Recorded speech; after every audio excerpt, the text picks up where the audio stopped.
नमस्कार और the deep dive में आपका स्वागत है। आज हम एक बहुत ही गहरे और पुराने ग्रंथ की परतों को खोलने जा रहे हैं। इसका शीर्षक है सांस पर ध्यान और मुक्ति का मार्ग।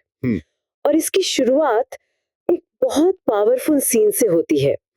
सोचे, पूर्णिमा की रात है, चांद पूरा खिला हुआ है और बुद्ध अपने सबसे वरिष्ठ भिक्षुओं के साथ बैठे हैं। माहौल एकदम शांत है, लेकिन उस शांति में एक अविश्वसनीय शक्ति है, एक ठहराव है। तो आज हमारा मिशन ये समझना है कि सांस लेने जैसी एक मामूली सी अपने आप चलने वाली क्रिया जो हम हर पल करते हैं, हाँ, हर पल, वो ज्ञान और आजादी पाने का इतना गहरा रास्ता कैसे बन सकती है। ये सिर्फ सांस लेने छोड़ने की कोई एक्सरसाइज नहीं है। तो सवाल ये है कि सांस का चेतना के इतने ऊंचे लेवल से क्या लेना देना है।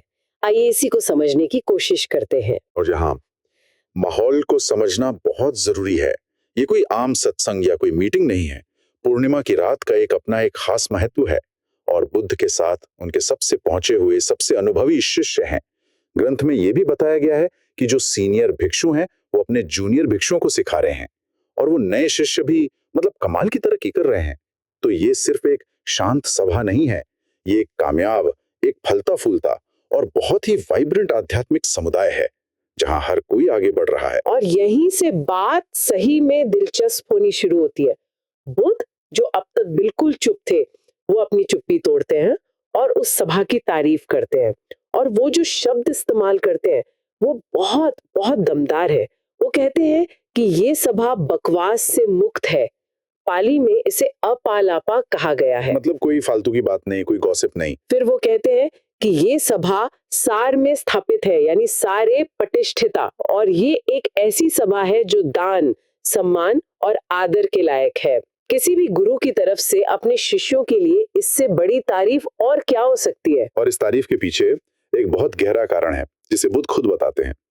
वो कहते हैं कि इस सभा की खूबसूरती यह है कि इसमें हर लेवल के साधक मौजूद हैं।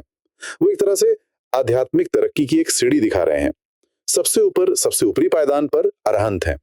ये वो लोग हैं जो पूरी तरह से मुक्त हो चुके हैं, जिन्होंने अपने मन की सारी अशुद्धियों को खत्म कर दिया है। ये मंजिल पर पहुंच चुके हैं। अच्छा, तो ये टॉप लेवल के लोग हो गए। बिल्कुल।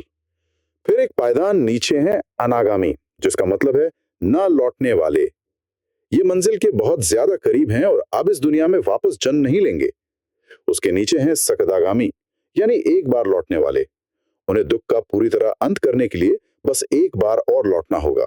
और फिर उस सीढ़ी पर वो लोग भी हैं जिन्होंने अभी अभी पहला कदम रखा है, सोतापन। सोतापन, हाँ, धारा में प्रवेश करने वाले। ये वो हैं जो रास्ते पर आ चुके हैं और अब उनकी मंजिल तय है, वो भटकेंगे नहीं। वाओ, ये कोई सब कुछ या कुछ नहीं वाला खेल नहीं है। ऐसा नहीं है कि या तो आप अरहंत है या आप कुछ भी नहीं है। बुद्ध यहाँ पूरी यात्रा का सम्मान कर रहे हैं, हर एक कदम का। ये तो उन लोगों के लिए बहुत हिम्मत देने वाली बात है जो अभी शुरुआत कर रहे हैं। यही तो इसका सबसे खूबसूरत पहलू है। बुद्ध सिर्फ मंजिल की नहीं, बल्कि रास्ते पर चले हर एक कदम की सराहना कर रहे हैं। उस सभा में हर कोई, चाहे वो शुरुआत करने वाला हो या मंजिल पर पहुंच चुका हो, वो एक सम्मानित सदस्य है। तो फिर सवाल ये उठता है कि इस कमाल की सभा के केंद्र में ऐसी कौन सी साधना थी, इन सब भिक्षुओं को इतनी ऊंची आध्यात्मिक अवस्थाओं तक पहुंचाने वाली प्रैक्टिस आखिर थी क्या? ग्रंथ बताता है कि ज्यादातर भिक्षु आनापाना सती का अभ्यास कर रहे थे। आनापाना सती यानी आती जाती सांस के प्रति पूरी तरह जागरूक रहना। बुद्ध खुद कहते हैं कि जब इस एक अभ्यास को ठीक से किया जाता है तो इसके बहुत बड़े फल और फायदे मिलते हैं। और इस अभ्यास की जो बात मुझे सबसे ज्यादा आकर्षित करती है वो है इसकी सादगी। हाँ, बिल्कुल। ग्रंथ में जो निर्देश दिए गए हैं वो बहुत सीधे साधे हैं। भिक्षु जंगल में या किसी पेड़ के नीचे या किसी खाली शांत जगह पर जाता है।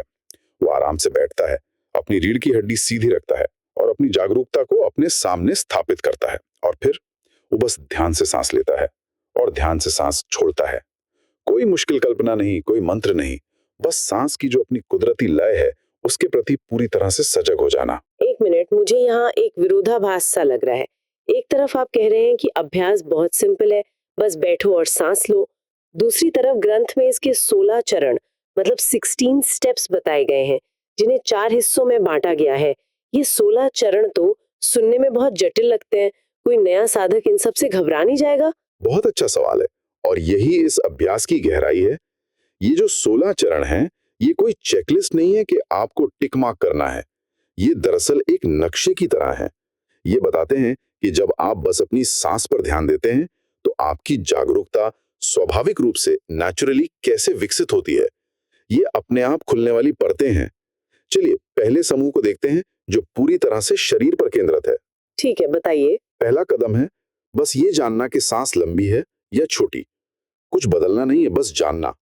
फिर जागरूकता थोड़ी फैलती है और आप पूरे शरीर को महसूस करते हुए सांस लेते हैं, जैसे आपकी सांस पूरे शरीर में फैल रही हो। और फिर आप शरीर की हलचल को शांत करते हुए सांस लेते हैं। शांत करते हुए मतलब हिलना डुलना बंद कर दें? नहीं, पत्थर बनने जैसा नहीं है। ये ऐसा है जैसे एक गिलास में गंदा पानी हो और आप उसे बिना हिलाए रख दें, तो धीरे धीरे सारी गंदगी नीचे बैठ जाती है और पानी साफ हो जाता है। वैसे ही शरीर के अंदर की जो बेचैनी है वो शांत हो जाती है। ये सब बहुत ही ठोस, बहुत जमीनी अनुभव है। ये समझ आता है। शरीर पर ध्यान देना तो ठीक है क्योंकि सांस शरीर का हिस्सा है, लेकिन ग्रंथ कहता है कि अभ्यास यहाँ से भावनाओं की तरफ बढ़ता है। ये छलांग मुझे बहुत बड़ी लगती है। सांस का भावनाओं से क्या लेना देना? यही इस प्रक्रिया का जादू है। जब आपका मन शरीर में शांत और स्थिर हो जाता है, तो आप ज्यादा सूक्ष्म चीजों को महसूस करने लगते हैं। दूसरे समूह में साधक पीति यानी एक तरह के आनंद और फिर सुख को महसूस करते हुए सांस लेता है। और यहाँ पीति और सुख में एक बहुत महीन लेकिन बहुत जरूरी फर्क है। वो क्या है? ये दोनों तो एक जैसे लगते हैं। पीति एक तरह का रोमांच या उत्साह है, जैसे लंबे समय के बाद किसी अपने से मिलने पर जो खुशी की एक लहर सी दौड़ती है, वो पीति है। इसमें ऊर्जा है। जबकि सुख एक गहरी शांत संतुष्टि है, जैसे सर्दियों में गर्म धूप में बैठने पर जो आराम और सुकून मिलता है, वो सुख है। अच्छा। तो अभ्यास पहले एक उत्साह पैदा करता है और फिर वो उत्साह एक गहरे शांत आनंद में बदल जाता है।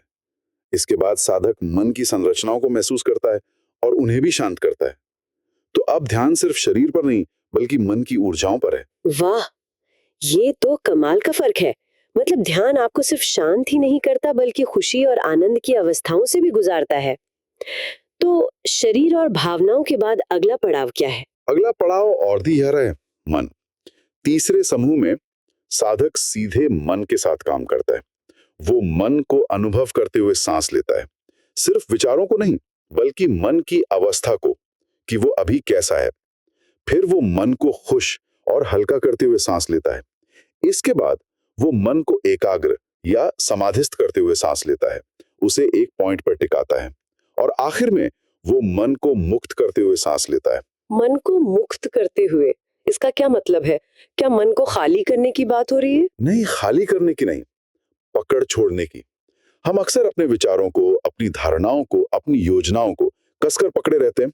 मन को मुक्त करने का मतलब है उस पकड़ को ढीला छोड़ना, उसे आजाद करना।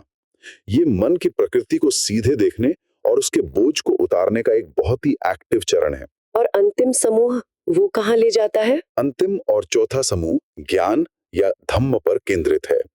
ये साधना का शिखर है। यहाँ साधक सिर्फ सांस को नहीं देख रहा होता, बल्कि वो सांस के जरिए जिंदगी की सबसे गहरी सच्चाइयों को देख रहा होता है। वो हर सांस के साथ अनित्यता यानी अनिच्चा को देखता है कि सब कुछ बदल रहा है। हाँ, वो वैराग्य यानी विराग को देखता है। चीजों से चिपके रहने का कोई फायदा नहीं।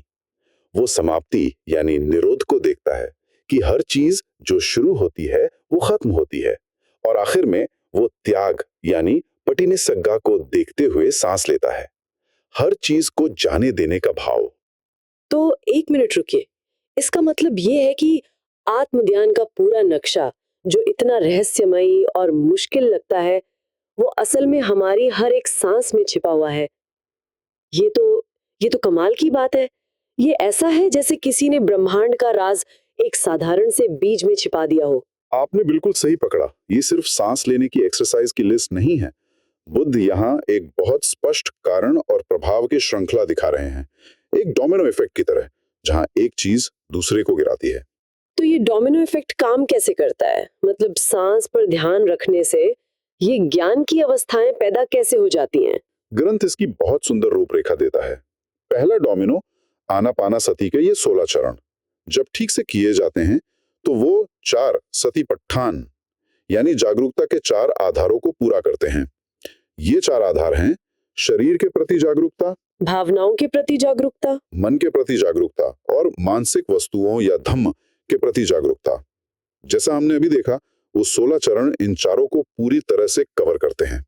ठीक है, तो सांस पर ध्यान रखने से जागरूकता के 4 आधार विकसित होते हैं, लेकिन फिर ये जागरूकता ज्ञान के साथ कारकों जैसी इतनी एडवांस्ड मानसिक अवस्थाओं में कैसे बदल जाती है? ये अगला और सबसे स्वाभाविक डोमिनो है। ग्रंथ कहता है कि जब जागरूकता के ये 4 आधार लगातार बने रहते हैं और मजबूत हो जाते हैं, तो वे 7 बोझंग यानी ज्ञान के 7 कारकों को जगाते हैं। ये एक कुदरती प्रक्रिया है। सोचिए, ये जागरूकता यानी सती से शुरू होती है। जब आप लगातार जागरूक रहते हैं, तो आप चीजों की प्रकृति को करीब से देखना शुरू कर देते हैं। ये है जांच यानी धम्मा विजया। इस जांच और खोज से एक ऊर्जा वीर्या पैदा होती है। उस ऊर्जा से एक आध्यात्मिक खुशी पीति जन्म लेती है। उस खुशी से एक गहरी शांति पसद्धि आती है। वो शांति गहरी एकाग्रता समाधि की ओर ले जाती है और उस गहरी एकाग्रता से एक अटूट संभाव उपेक्षा पैदा होता है, जहां मन हर हाल में शांत और संतुलित रहता है। ये तो एक पूरी मनोवैज्ञानिक चेन रिएक्शन है।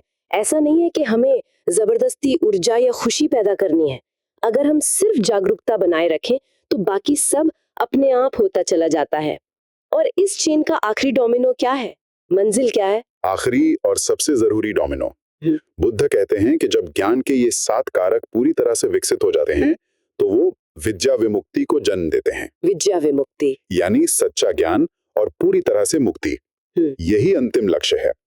अगर हम इसे बड़ी तस्वीर में देखें तो ये एक बीज बोने जैसा है। बीज है सांस के प्रति सरल जागरूकता। उस बीज से पौधा उगता है, जागरूकता के 4 आधार। उस पौधे पर फूल और फल लगते हैं, ज्ञान के 7 कारक, और अंत में वो फल पूरी तरह से पक जाता है, जो है ज्ञान और मुक्ति।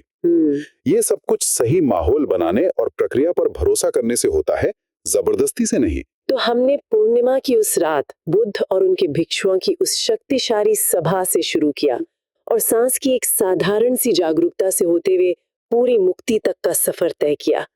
ये सोचना ही कितना कमाल है कि इंसान की सबसे बुनियादी क्रिया सांस लेना, उसमें इतना गहरा और जिंदगी को बदल देने वाला पोटेंशियल छिपा है। और ये एक बहुत ही जरूरी सवाल खड़ा करता है।